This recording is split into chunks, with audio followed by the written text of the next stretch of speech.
to be a model who has longevity, you have to not only be able to be secure in yourself, you have to believe in yourself, because at every chance they get, they'll knock you down, and you're surrounded by other stunning human beings. And if you start to, think you're less than, it is a slippery slope. And I also I'm like, you have to be, I don't want to say the words aggressive, but you really have to have perseverance, because you're out there on your own, standing on your own, kind of with a prayer, and you'll have every reason to quit. Like in life, you'll have every reason to quit whatever you're doing. But I've always told myself, at the end of the day, just don't quit. Because if you're the one that didn't quit, you'll last them all. You'll last them all out. So I think that for me has been why I'm still around, is because I have a want to succeed and to push myself, and no one's going to tell me no. And that only adds fuel to the fire. So modeling just can't quit. Leah, Hi, welcome. good morning. Good morning. Leah, tell us where you are and what you do. My name is Leah Reynolds. I'm currently in the beautiful city of Chicago, but I have been living in New York City for the past decade, coming up on 11 years as a signed model with Ford Models. All right. And how did your journey into being a model begin? Yeah, it was a crazy one. It was some. So I was 18 going into college. I was following the normal American trajectory of high school, college, good job, family. You follow the path. And I was about a year into college down in Texas.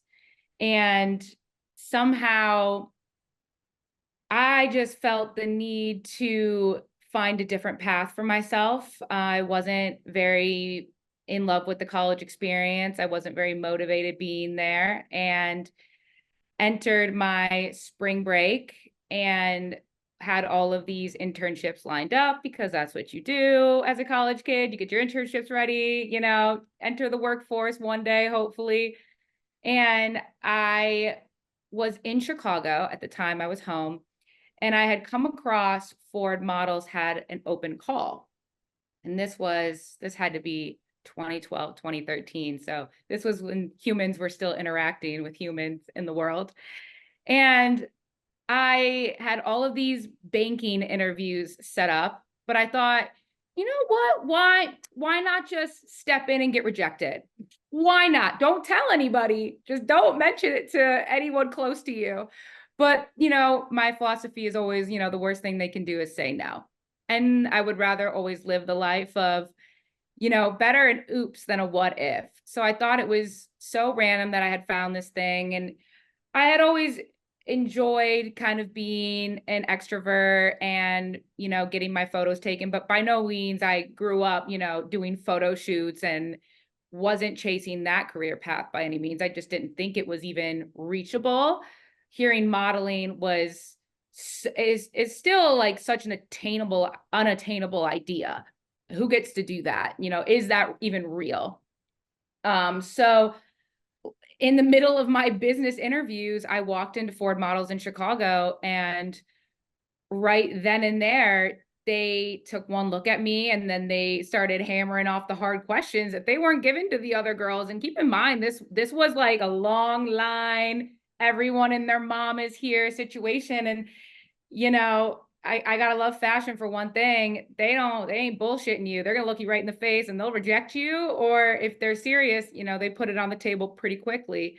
So they looked at me and they said, who are you? Why are you here? What are you doing with your life? And I was not prepared for anything. I'm just this girl who just walked in, and I had no pictures. I had no experience. I don't even know where I am.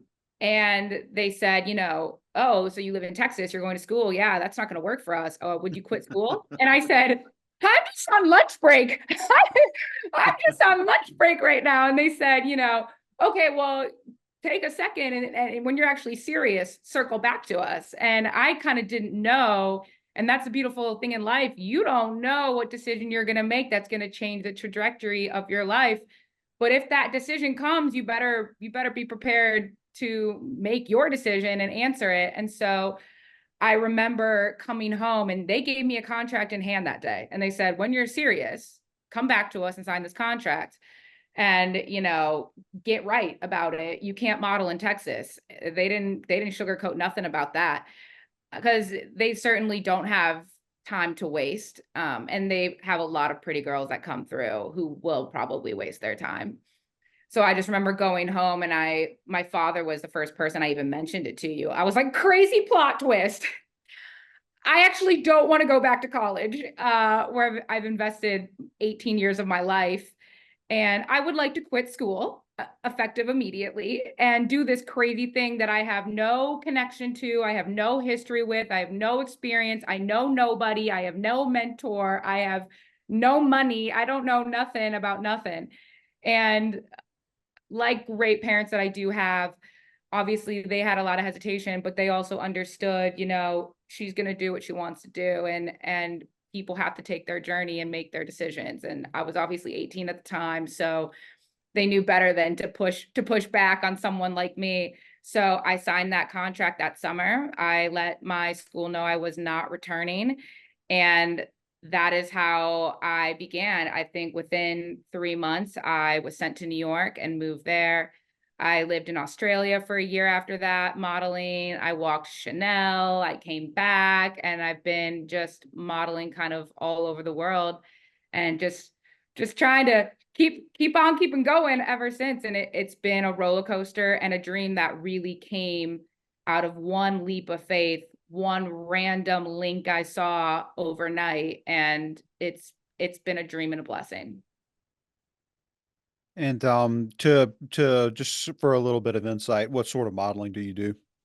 So I do high fashion modeling. I've made a name kind of for myself in the bridal world, which is interesting enough. There's a lot of different facets of modeling. There's commercial girls, there's high fashion runway girls. And I've kind of done a little bit of everything. I've done the magazines, I've done the campaigns, I've done runway. And now this part of my career, I've really settled and made a name for myself in bridal, runway, and campaigns. And that's been a kind of a fun little market to be in for me, and very much a good fit.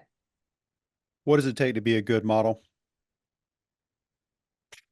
What does it take to be a great question? You know, it takes a heck of a lot more than being pretty, because I'll tell you, especially today, everyone is pretty. Everyone is pretty. Everyone stands out. Everyone's gorgeous in their own ways.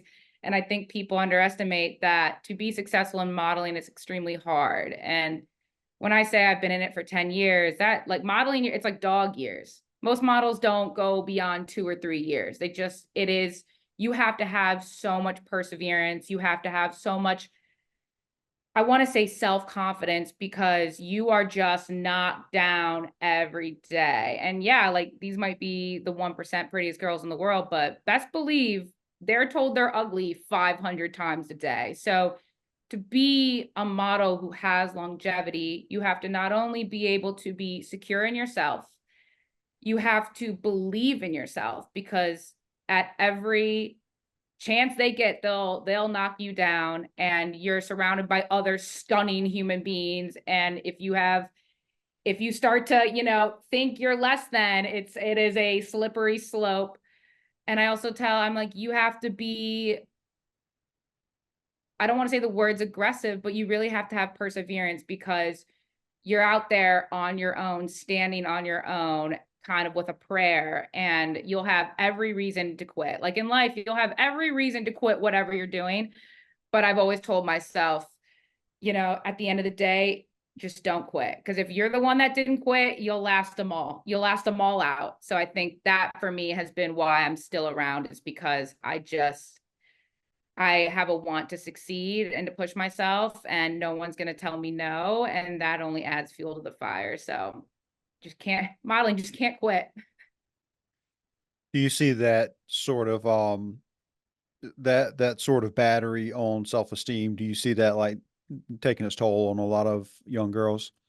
Absolutely. I mean, in and out of modeling, especially in the social culture that we're in now with TikTok and Instagram, and you're just flooded with everyone's highlight reel, and they've never looked better, right? And they're retouched, and they're just the most stunning creatures you've ever seen.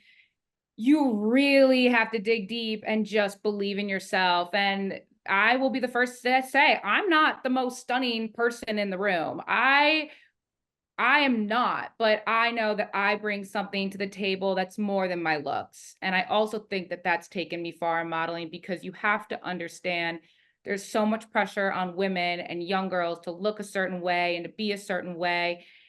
And in reality, yeah, maybe, but what's going to make you different, right? We're all in a room of beautiful people. Everyone's beautiful to somebody, right? But what's going to make you stand out? And for me, I want to lead with my energy. I want to lead with charm and charisma and with engaging with people. Like, there's so much more, someone is so much more beautiful when they bring other things with them. And so that's what I always tell people, like, your energy is going to be way prettier. Like, your confidence is going to be way prettier than anything you could do to yourself or buy for yourself at the end of the day. So you just need to really focus on, okay, well, what makes me different? What brings passion and light to my life? And what can I share with others? Because being pretty isn't really that relatable. It's not really that sought after. It's really being somebody who's interesting and fun to be around, right? So when I go to castings, or if I'm trying to meet clients, I think they're seeing thousands of pretty girls on the internet, over here, over there, left and right. Okay, but what sets you apart? Because something about you will set you apart. And it always, I have found, is something internal and something else that you bring to the table. You make a really interesting point differentiating between pretty and beautiful. I think that it's is somebody with a, a little bit of a bent towards analyzing the English language. Um, Beautiful, I think, is a word that's really overused by a lot of people, particularly amorous young man is going to spit that word out a whole bunch to try and score as many points as he can. But the reality is that a lot of times people use the word beautiful when they mean something that's aesthetically pleasing. And so, for example, one can look at a sunset and say, "Oh, that's really beautiful," but there really you may mean like it's majestic or it's pretty or um, it's there's something about it that you're trying to describe. Similarly, with people, we'll spit out the word beautiful, and a lot of times we mean physically attractive. And to me, the word means is some. I think true beauty is something that's got to be very deep, and it's got to be to me, something that's truly beautiful, it causes you to pause and it causes you to be lost in a moment in a way that you don't fully understand.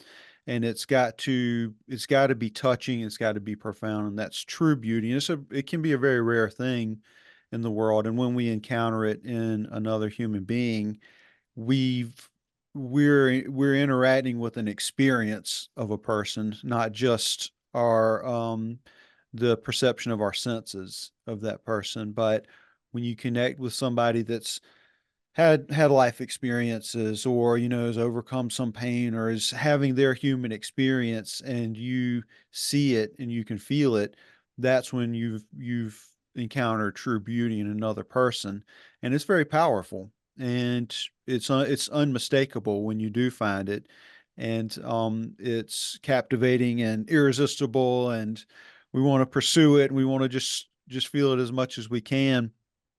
And maybe it's connected to the that person's physical attractiveness, and maybe it's not. Sometimes I guess the DNA comes out the right way, and they're all of those things are connected. But um, I think also that a person who possesses true beauty inside of them, maybe that's one of the things that helps them persevere. They're connected to something more deep than just the way other people make them feel with the way they speak to them. So I I don't know if that's been your experience too. I think you make a amazing point. I think beautiful has been kind of downgraded as a word almost, because we use it so regularly. It's kind of now lost such its impact. But I agree with you. I think to call someone beautiful just because how they look isn't isn't correct. I think someone is beautiful for how they make you feel, for how they've touched you inside. And you want to be around that beauty. And I think it has nothing to do with your looks. Someone who's pretty and stunning and genetically perfect, that's one thing. But someone who's beautiful, it doesn't matter how they look. It's how you feel. It's how much you're in love with them. It's the glow and the feeling that they give you. And some of the most beautiful people in the world are not models. They're the people that you love. They're your mothers. They're saints. There's these people that have touched mankind, and they're truly beautiful people, man or woman. It's not just a hot chick. And I think we've lost that just by saying, oh, beautiful girl, beautiful girl. And I'm like, no, it's a beautiful human, and that's a different thing. That's someone that touches you inside. It's not how they look. And I completely agree with you. And I think now it's just been a throwaway word, and it kind of gives me a cringe. Like if someone calls me beautiful, I'm like, but why though? But why though? So I think you're on the money with that one. With the aid in communication we now have with social media, I'm sure that compliments just pour forth from the void incessantly. So it's interesting the way that we have this paradigm in our lives, which is social media, which is very superficial. Mhm. It's you're defined so often, especially on Instagram, you're defined by the way you look or this aesthetic quality that you provide about your life. You know, even if you have a really interesting life and you're showing parts of it on Instagram, if it doesn't look good, it's still not going to get anybody's attention. And at the same time, we're on the back end of that, struggling and having the human experience, which is the human experience is not often a pleasant one. You know, it's a rough world out there for living things. And but you're a high fashion model. You're like the pinnacle of social media poster child there, you know, aesthetic, aesthetic, aesthetic. Do you struggle with that? Oh, this is a loaded one because there's 2 points I want to make on this. The farther I go down my journey of being a agency sign model every year that passes, and the more that just people randomly throw out those words and judge me off my looks first, the less I care. It's like when people or men or someone in my DMs is like, you're the most stunning creature I've ever seen. Like, it doesn't do anything for me anymore because now I just realize what matters is what everything else matters. You know, I understand that girls can take $1,000 and walk out there and look instantly better. Like, what are looks? This is something I was born with and I work very hard to maintain, but the farther I go down the modeling thing and you're in this high image everywhere world, the less you care. I want someone to come to me and say, wow, I think you're a very giving, honest, lovely, like humorous human being. Tell me something else than just that because it means literally nothing today. In 2024, being pretty means you either have a lot of money and so you've invested in it, which is also, great. Take care of yourself. I'm a big proponent of that. You should look good and feel good, but there's so much more. And like you said with Instagram, it's all filtered and it's the best picture you've ever seen. And on the flip side, my second point to that is people have to understand models are some of the most insecure people in the world. Okay. Everyone thinks that, oh, hot girls, they have it made. Like you're a model. You should have no issues in the world. You are God's creatures and you're the walking 1%. You must have no issues. And I will be the first one. And I'm sure every model in the entire world will back me on this. The most insecure people in the world, because everyone has to remember models, the job description, you're signing up to get rejected every day. Okay. And you're getting rejected off of nothing. Someone can look at me and say, wow, you're stunning. You're beautiful. You must have no problems. How did it feel to be you? And people need to remember for the last 10 years, I've been rejected 5,000,000 times. For every one yes I get 500 no's. And it could be, I hate her eyebrows. I hate her. I just hate her. I hate her hair. I think she looks old. She looks fat. I like it is so it takes you so out of your own body, and models are rejected every single day. They sign up for it. That's part of the job, but it messes with your mental health. And that's why I say, like, modeling years is like dog years, because you're really out there in the trenches, and it starts to make you change the way you look at yourself. Models don't feel like the prettiest people in the world because they're constantly looked at as an object, and they're told to their faces, no. Actually, no. You're horrendous, horrible, like, get out. And it's never based on your personality or anything else. These people know nothing about you, and they make a snap judgment in that moment. And keep in mind, this is off of one person's view. Like, pretty people are different to everybody. Everyone likes something else. One random Marco in this room thinks I'm the ugliest creature he's ever seen. And that sticks with you. I don't care how confident you are. I don't care how whatever. Being rejected as a human experience is not fun. It's not fun. And you're not everyone's cup of tea. And the way you learn that and just persevere on is so important. But I would like to say, especially in social media in this day and age, yeah, we're all putting ourselves out there and you're putting your best foot forward. But guess what? Someone thinks Heidi Klum is ugly. Like, someone thinks she's ugly. And many people have rejected her time and time and time again. Like, Naomi Campbell wasn't always just the most stunning creature to walk to the players to everybody. But I think social media has made it hard. I think modeling is extremely hard. And I always say the biggest enemy to modeling is really just the mental health that we all go through. And I know humans right now, especially coming out of COVID and in the world we live in where we're so connected, mental health is the biggest issue out there across the board. And guess what? People like me still deal with it. People like me still deal with it. And you deal with those voices and you deal with feeling not good enough. And that's always going to be there. But you can either just grow and feel confident in who you are, or you can take in the negativity and the hate, and it will take a hold of you. It really will. So what's the person who's like looking at the headshots and stuff and saying, "Oh, ugliest person in the world." Well, who is that? Is like an art director or Oh God. Yeah. I mean, that is across the board, everybody. Like, I go into a casting and they'll never really say, like, to your face, but you'll walk into a casting and give them your picture and smile at them and they'll just go, thank you. And then just throw your picture right in the garbage. But I've been on sets where I've been called fat, or I've been told, like, you look really tired today, or like, this girl doesn't photograph well. And it's just like, you're never gonna please everybody. so Everyone has their off days. so it's a range of people making these sort of calls as they have some sort of goal for the outcome of whatever this enterprise is, and you're not pleasing them to get to their goal in some way. What do you think it's you may not be able to answer this, but where my mind goes with this is I think about being that person because it's an industry, it's a lot of money involved, and even though you're the person who's on the cover of the magazine or you're the object of all this attention, still you're one part of a big machine that is supposedly making money for everybody at the end of it.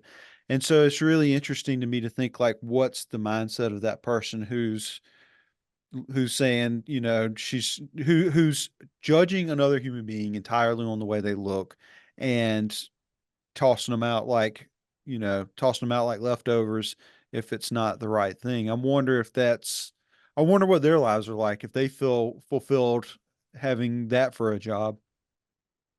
Exactly. But I mean, you also need to take that on a smaller scale, and everyone needs to be so self-aware. Everyone judges everybody. It doesn't need to be the art director of Chanel, saying this girl is hideous, get her out of here. It's also the mean people on Instagram that want to comment. Sure. This is at every level.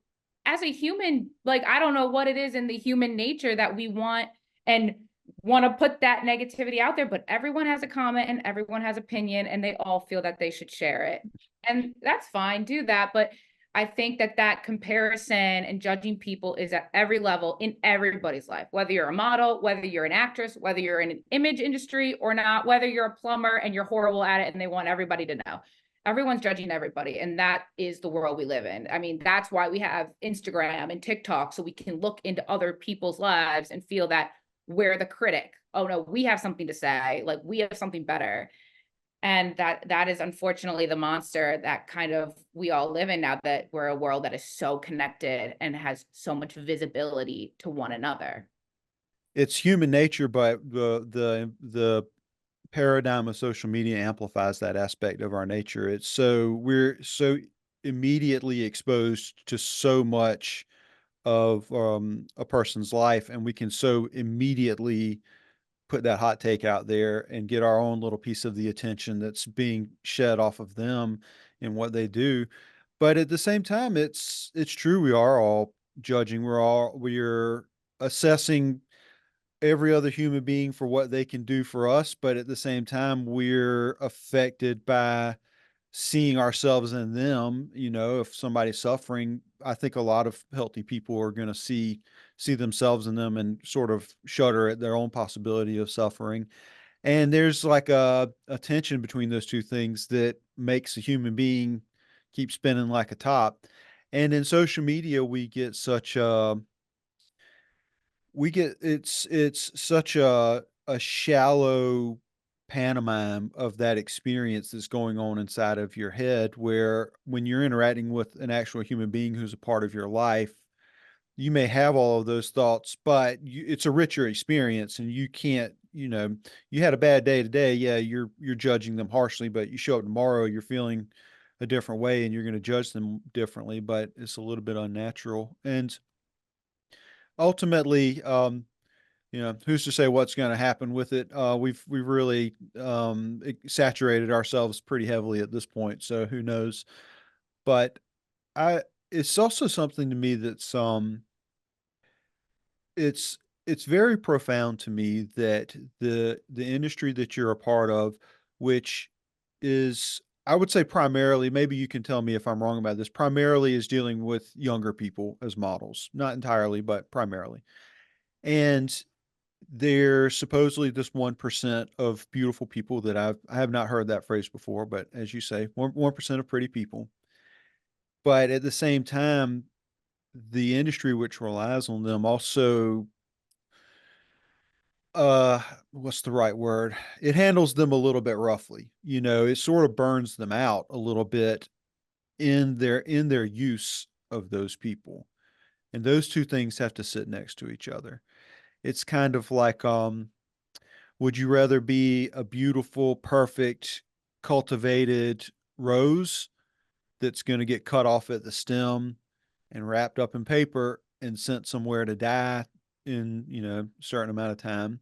Or would you rather be a slightly flawed, imperfect wildflower that's part of a natural system, is going to live its lifespan and, you know, produce and do its thing and be untouched by human hands? There's almost like it's almost like a detriment to having that 1% of the physical attractiveness that makes you eligible to be a model, that you are gonna start living in dog years, and you are gonna start getting burnt out, and you are gonna be hurt by the people who seem so drawn to you. Absolutely. I kind of always like to say, with the good comes the bad. And I have an incredible life and I have an incredible career that is a dream to a lot of people and was a dream to me for a very long time. I thought it was completely unattainable. But with that, and with a lot of things, just like with fame and celebrities and royal people, with that comes a dark side. You sacrifice something for everything that you do, right? So if you live a beautiful, amazing life out in the countryside where no one bugs you and gets to you and you have no social media, you're living a beautiful life, but you're also sacrificing. You don't know what's out there in the world. You're losing out on opportunities and meeting people and traveling and experiences. And so I can only speak for modeling, but I always tell people, I am blessed and fortunate. I know that for the career that I have. It's not an easy one to obtain by any means because you have to have standards already set almost at birth, right? But I don't want anyone to think that I haven't sacrificed a lot of the normal human experience to be a model. I've sacrificed my mental health. I've sacrificed traveling. I've sacrificed relationships. I've sacrificed, you know, being a model. You can't just close your laptop at 5 p.m. or go on a 2-week vacation and no, you're no longer a model. You're a model, period. I mean, I've had girlfriends who go on a vacation, snap their ankle in half, and never model again. So you have to remember, it's almost like being in a high tower as well. Like I don't get to do a lot of the things, right? I have to watch what I eat. I have to hear what people say to me. I have to constantly put out there being rejected and just waiting and hoping I'm good enough for somebody. Whereas maybe in another life, you can just walk around and be an accountant and you have security. There's no security in my life. Someone can wake up tomorrow and say, no, I no longer like her. We're not booking her anymore. And that's the reality of my world. It's unstable, it's insecure. A lot of people just look at me for looks. A lot of men just look at me for looks. And yeah, sure, maybe you're meeting all these incredible, famous men, but I just want to meet a good man that loves me for me. So you got to remember, with the good comes the bad. And being a model, being an actress, being a famous person, these careers that people just dream up in their heads, they're not always 10 out of 10 would sign up. You're sacrificing something in your life. And I've made a lot of them. I don't see my family. I don't have boyfriends. I travel. I'm in a different city, so there's always something else there. And people need to remember that in the human experience, you don't get it all. No one has it all. No one famous, beautiful, with all the money in the world, you're not getting everything. Yeah, well, certainly whenever someone places you at a great height, there's the danger of a great fall that comes with it. And I think that particularly I've met a lot of younger people in my life who would hear what you just said and say, "Oh, I don't care, it's totally worth it." But it's really hard to the same thing with having wealth, I think, or celebrity is that it's really hard to understand what sacrificing personal relationships means until you've done it. It's not because there's there are certain parts of a human life, certain ages where you do certain things, and it's not like it's impossible to do those things later, but it's something to be said for being able have certain to have certain experiences in life at the right stage of life where it fits the way it's naturally supposed to. And if you're going to endeavor to do anything great with your life, you're very likely signing up to make sacrifices for a lot of those big things. And maybe maybe there's a certain maybe initially there's a certain gratification that comes from being showered with compliments and being pursued by wealthy men and that sort of thing. But at the end of the day, there's probably hurts quite a bit to know that um, you're going to be moving somewhere else in a few months, and that any of those connections, while they could all be a lifelong love, they could also just be somebody who wants to touch the magic and move on with their lives, and that's a real cost. That's every human heart is affected by those things. So glad that maybe we can help somebody see into that a little bit. Um, do you feel that how do you feel that your career choice has changed you as a person from that 18-year-old girl?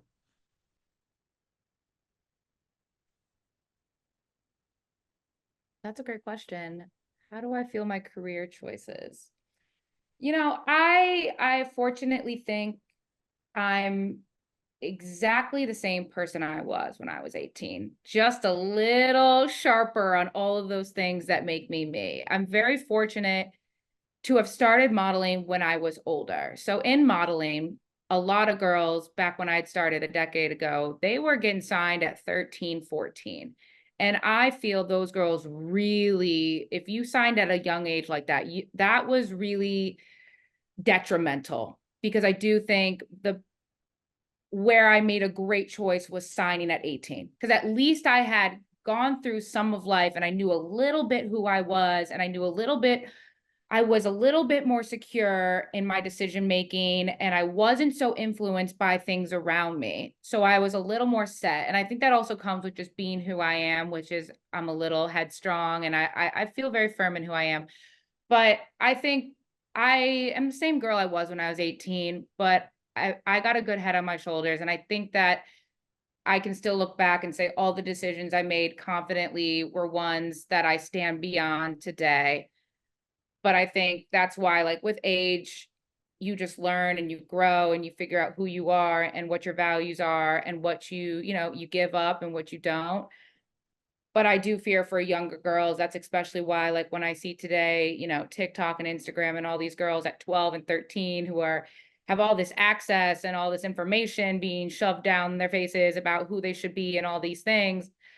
I don't love it, because I'm the first to say I was not cute in high school. I did not come out a shining, beautiful star as a child. I had my awkward phase, and I am the biggest proponent of, you got to have the awkward phase to have the personality and to develop other things about you. Like, I don't think your beauty develops much about a person. I really don't. I don't think being beautiful or being gorgeous makes any sort of difference in your life. But I think I had a high school experience where no one dated me. No one dated me. No one took me to prom. Okay.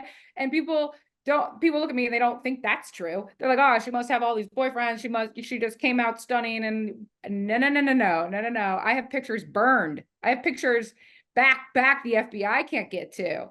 But I love that stage of my life, and that developed me. And so now I'm seeing girls who are 12 and 13 and 10, and they look like Kylie Jenner, and they want to do this, and they want to have makeup, and they want to, and the whole shebang. And I'm just like, oh, I miss the days where you had to be awkward and weird. And like, you develop something about you. You develop some grit. You learned how to be funny because you had to survive. So that's one of those things. But I think I'm the same person I was when I was 18. Luckily, I had a good support group around me, and I started modeling when I was already kind of pretty secure in who I was, which just made a really big difference for who I am. Have you had a good relationship with your family? I do. I have a very strong relationship with my father. Just like any other family, we've had our traumas and tribulations. I come from divorced parents that I love very much, and I went through that at a young age. But I do have two parents that love me and support me, but also I've been blessed to have parents that pushed me out into the world and understood that I was going to make decisions, and some of them weren't going to be great, but I was going to learn. And they understood that they weren't going to make the choices for me. And the one thing that I do love about my parents is when I dropped the bomb that I was going to leave college after they've invested in my education and, all of a sudden do this job that no one does. And like, oh, I'm going to fly and live in New York at 18. No, you're not. Like, I appreciate that they had the strength in them to let me do that and not stand in my way, and know, this is an experience for good or for bad. She's going to learn and she's going to do it on her own. And I also appreciate that when I made that decision, my parents looked me in the face and they said, whatever this little thing you're doing, whatever this little like midlife 18 crisis you're going through, we're not going to bankroll it. We're not paying for anything. You're going to leave college. You're on your own. This is your life now. You're 18. If you want to make an adult decision, you're going to do it as an adult on your own.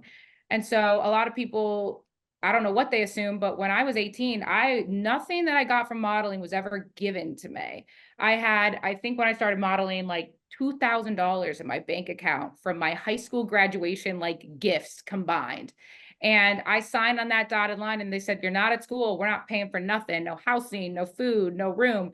You want to go live in New York? Go live in New York, but we're not going to get an apartment for you. That's not how this works. If you want to do it, you're going to do it. And so I remember moving to New York at 18. I lived in Upper Harlem. I lived on like 157th an upper Harlem. Like I wasn't even almost in Manhattan. And I was paying $800 a month. I found a sublet like on Facebook for like this older couple that probably could have killed me. Who knew? I took the risk and I lived paycheck by paycheck with modeling and I didn't get a dime from anybody. And maybe that's also why I'm still standing here because when no one gives you anything, you really learn you're going to work for it. Because I think one of my favorite quotes is always burn the ships. So when I signed that contract as a model and I understood it was on me and me alone and I burned those ships, there was no going back. There was no one was waiting for to save me. And I think that is a huge pivotal human life lesson. If you can have someone who loves you enough to look you in the face and say, you're on your own. I love you, but you're on your own. It really made me who I am and probably why I'm still standing and still successful because when you're the only one at bat for yourself, like you really see what you're made of. And that was pivotal to me. When you describe your observation of younger girls and they're sort of living for the likes, Mhm. they have a, and I don't really have any knowledge of this, but I'll go off of your description, right? I personally do not have a TikTok. Hope I never do. You're not a 13-year-old girl on TikTok? You don't No, want no, that I'm not. experience? No, not openly anyway. So there's well, I'll expand that a little bit to say that as somebody who basically I'm GFDA's Instagram account. You know, I write Oh, all the content and I run the account for better or worse. And I when I talk to people about that in IRL who would look at me and never in a million years think that I have that sort of job. They assume I work in a factory or something like that. Um, younger people are very impressed by that. That's a big deal, you know, clout and that totally artificial number that's associated with a social media account. There's a desire to get this arbitrary thing that doesn't have a lot of real meaning in life. And the as this has evolved in our lives, we've been given these really sort of synthetic pathways to this artificial achievement of social media clout and getting attention from people on the internet. And the reason it doesn't mean anything is because it's too easy. mhm.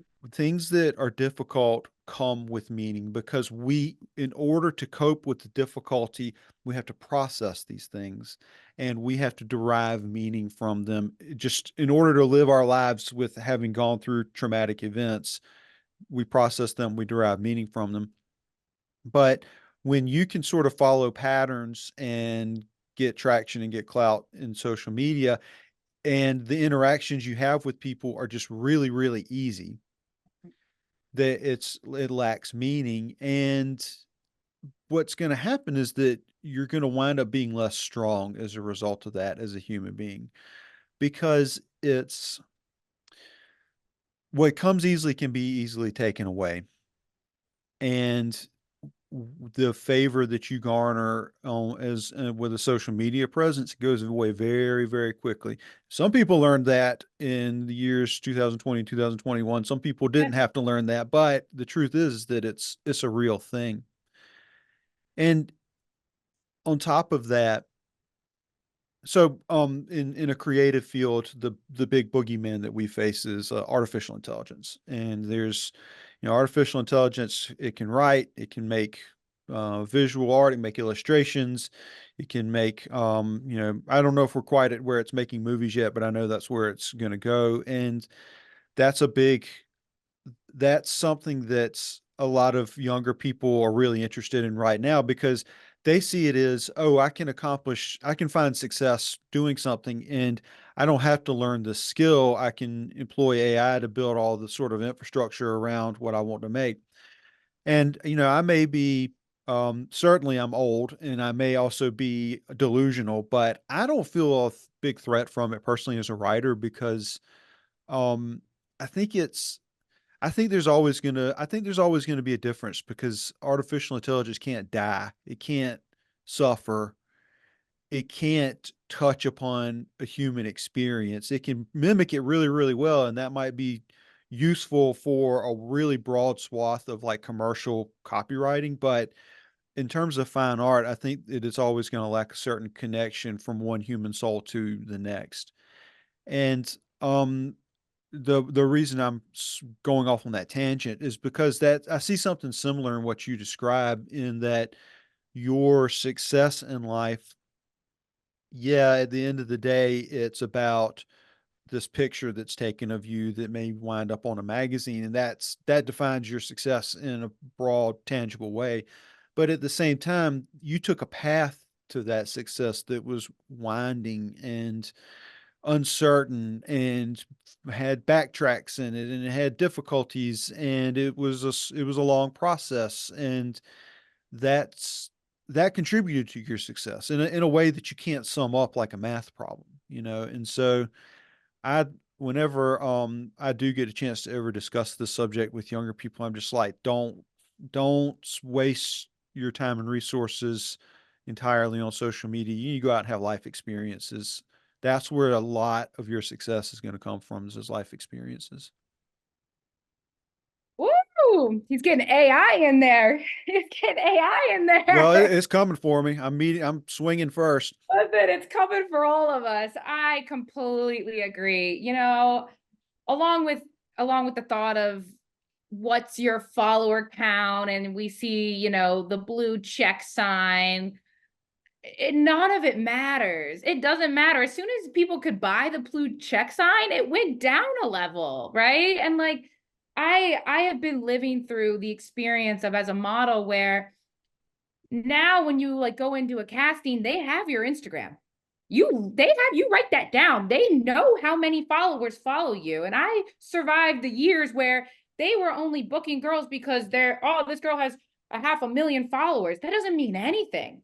That doesn't mean anything, right? So I'm sick of the world that we created, where everyone is just running after a number, and half of them are bots and half of them are men in Russia, and like it doesn't mean anything. A blue check doesn't mean anything. And now we have AI swooping in. And obviously, I live in a creative field where I've seen them like make AI models on the runway. So I understand, but I don't even give a wink to it, to be honest with you, because I'm in the same realm as you. I think humans add something that you can't just generate in a computer.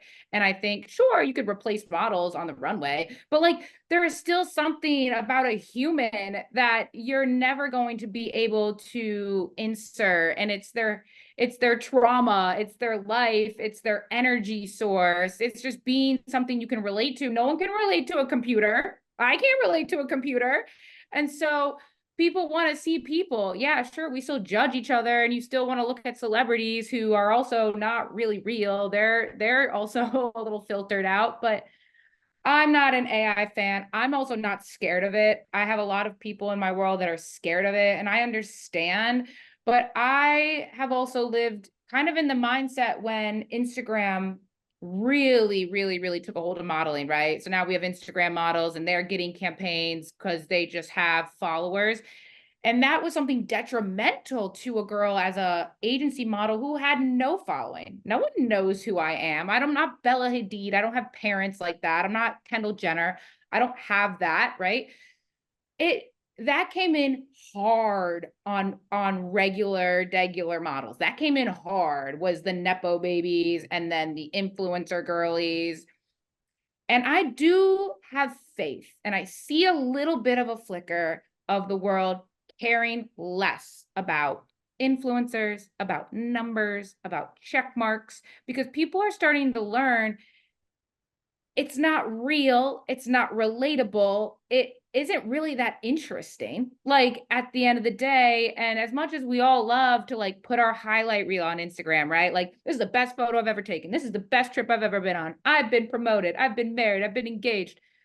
What's really funny is the thing that we all connect on the most is the stuff that we're not sharing, which is us crying, our mental health, our traumas, missing the flight, like getting broken up with. Like, this is where we all really relate. across the board, like men, women, whatever color you are, whatever race you are, if you're a tree, if you're not, I don't know. But we all relate because trauma for some reason brings us all together and we all experience it. And nothing's more fun when you like look at a person and you're just like, I'm down bad. And they're like, I'm really not doing well either. And it brings us all together more so than any like, oh, you're getting married, congratulations. So along with AI, and it's just to me, it's all fake. It's not relatable. I hope it's a trend that we look back in years from now and we're just like, wow, that was something, wasn't it? We survived that. But I also do find like in this day and age, I find more people who don't use Instagram and we love them for it, right? I meet somebody and I'm like, oh, let me get your Instagram. And they're like, I don't have one. And I'm like, good for you. Good for you. Like you must be living out there. And so my hope, and I'm in an image world, right? My image now is also so connected to my Instagram. That's immediately on my portfolio. Every casting director has it. We are told by our agencies to post all the time. So as much as that is a devil I have to live with, and we all have to understand, right? Like this is part of our lives. This will be. I hope that along with AI and along with just all of this internet stuff, we come to some level of just like, yeah, we like to look at it. It's great. We can add it in here and there, but it doesn't make you a better person. Doesn't make you more famous. Doesn't make you cooler than the next person, right? So that's a heated one. Don't even get me into that. That's a heated one. What's rewarding from our relationships are the little parts of it that we don't plan out and that we don't foresee. And so if you have a friend, it's not even so much that certainly there's pleasure in commiserating with people who are, having a bad time too. But it's also like there's when you've got a really close friend and you can tell from the tone of their voice or their mannerisms that something's wrong, and you can talk to them and get them to open up, and you like no, that's not something you're going out and seeking. Obviously, that's not necessarily a healthy sensation, but there's power in the human experience with that. It's the better part of what a friendship is. And simultaneously, the pictures of the wedding that go on Instagram don't matter as much as when your friend has met somebody and fallen in love and it's right, and you get to go to their wedding and celebrate that and participate in it, and you get to see their family and the effect that it has on them and this bond being formed between families. That's what that's the meaning of that experience. It's the meaning of the bond of marriage. That's why it exists in the first place. And no, there's no superficial experience that's going to take the place of that. I think that once that gets degraded, then like society's going to collapse and we're all going to be out, hitting each other with bricks in the streets or something. But um, so tell me this, Leah, Yes. what do you consider to be your greatest success in life?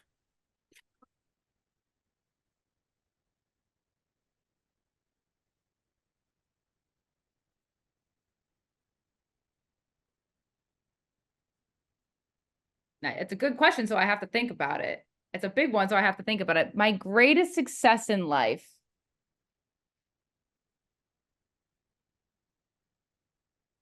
I think I have a few.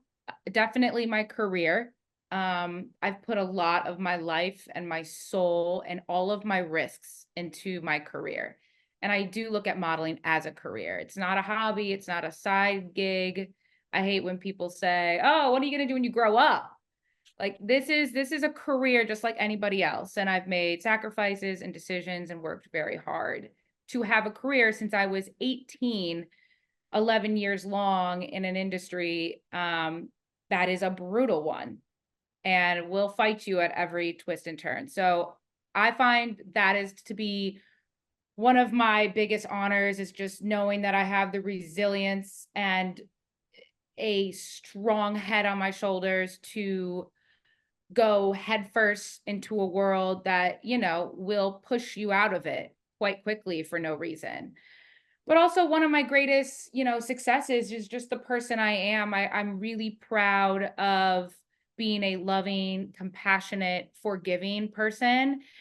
I've worked very hard on being just a good human being, a healed human being, being a daughter someone could be proud of, being a friend someone can call. It's all the things that you don't see in pictures, but just being a person who brings an energy to a room that you can't see, but you can always feel. And that makes me proud when people don't reach out to me saying, oh my God, you look beautiful today. But they reach out to me saying, I'm happy I got to see you. I'm happy we spoke. I'm happy you're my friend. And to me, that will always be the biggest honor because at the end of the day, nothing around us matters but your relationships and you're connecting to other human beings. And I can go to bed at night knowing I'm not perfect. I'm not perfect, not beautifully perfect. I'm not humanly perfect, but I'm trying to be the best I can be. And for me, that makes me proud. What is the hardest thing you've ever done in life?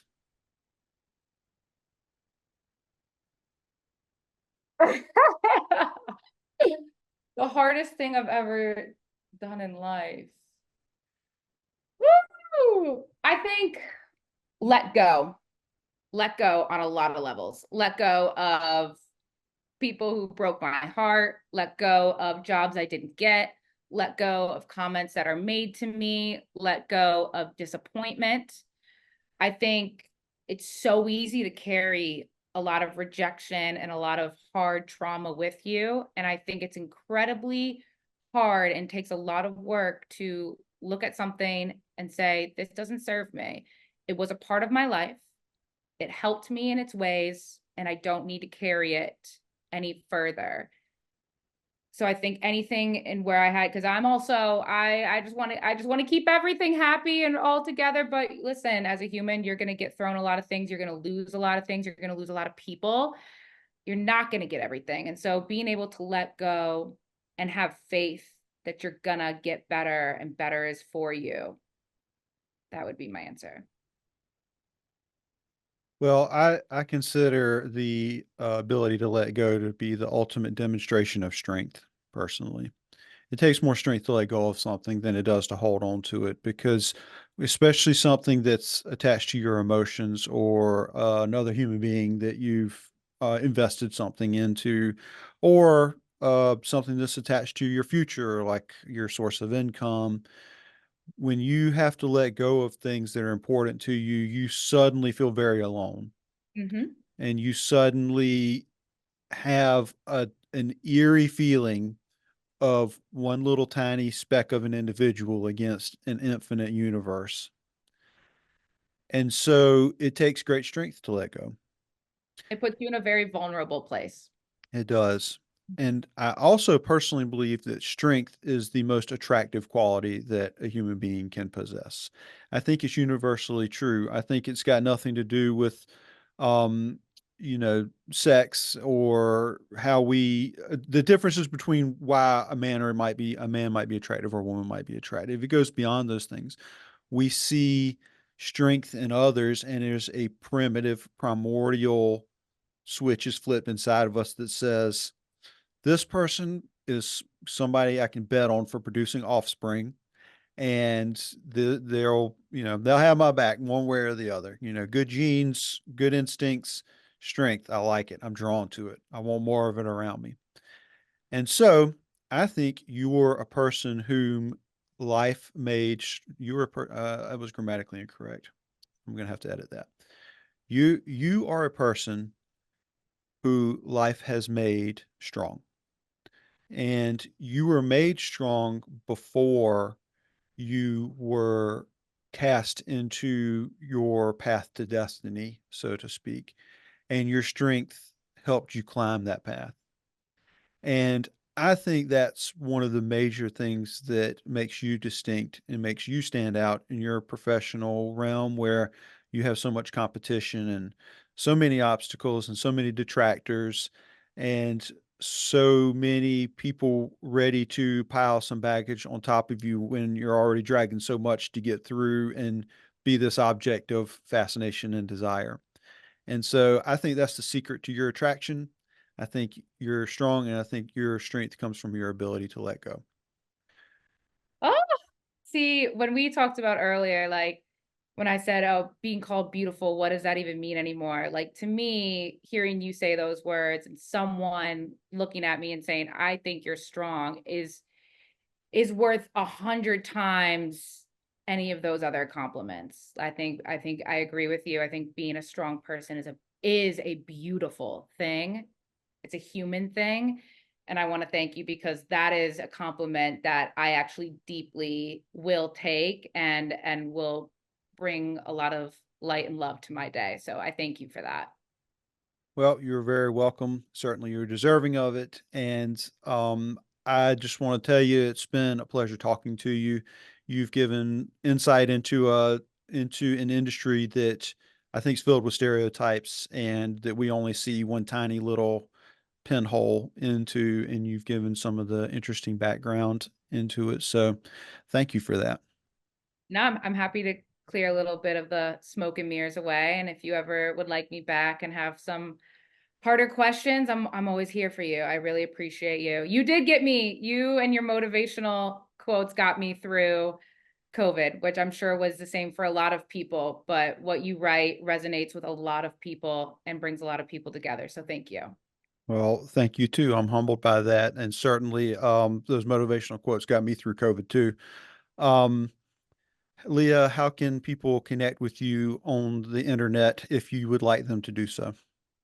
Yeah, so after my glowing recommendation of Instagram, it will be Instagram, but they can find me at Leah Reynolds XO. I'm always reachable there. So All right. And I'll link that down in the usual places. So, Leah, thank you again. It's been a pleasure. thank you. And to everybody who's been listening, thank you as well. And we'll talk to you next time. Bye.